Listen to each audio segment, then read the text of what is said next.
Wow, what a game for the Cal State Fullerton Titans in a double overtime thriller. Texas won with a 106-100 victory over the Portland State Vikings. Now, Trey Coggins, in his return from injury, was clutch down the stretch with 31 points, including a dagger three with about 103 left in double overtime. I was able to get a status update on Robert Coronado, and head coach George Kuntz did tell me that he'll be all right, and I'm just paraphrasing here. He'll be all right, and he'll be ready to go for the next couple games. Now, Trey Coggins did chip in with 18 points on 6 of 16 shooting, despite having foul trouble throughout the whole game.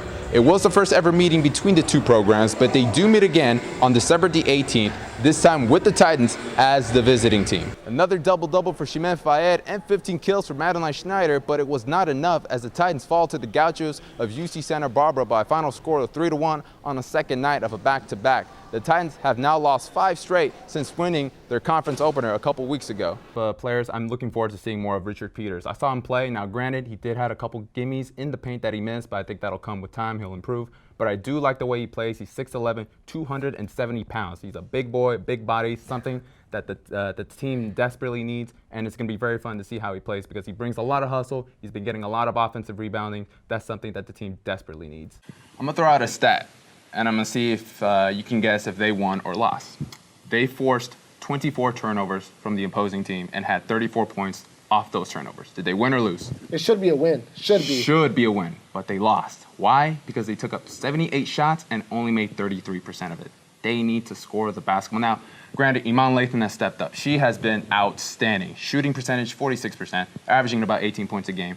But the other players need to step up. Not just scoring more, but scoring more efficiently. So they need to improve something on that offense. Now, they are moving the basketball well. It's just they need to knock down shots. Stepping away from volleyball a little bit, they took down the balloons, though, but it was pink night. You're obviously wearing the ZTA ribbon. So am I.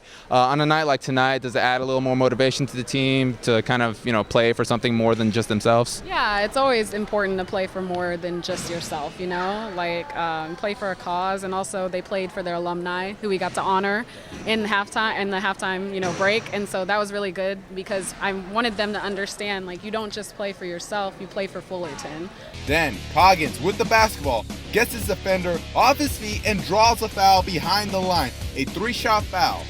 And Coggins, clutch, hits all his free throws and sends it to overtime. But in the fourth, they just ran out of gas. At one point, losing by 13 in the set. Not as sharp as the first 3 sets.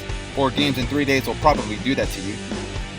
Head coach Ashley Preston not happy with the sloppy plays.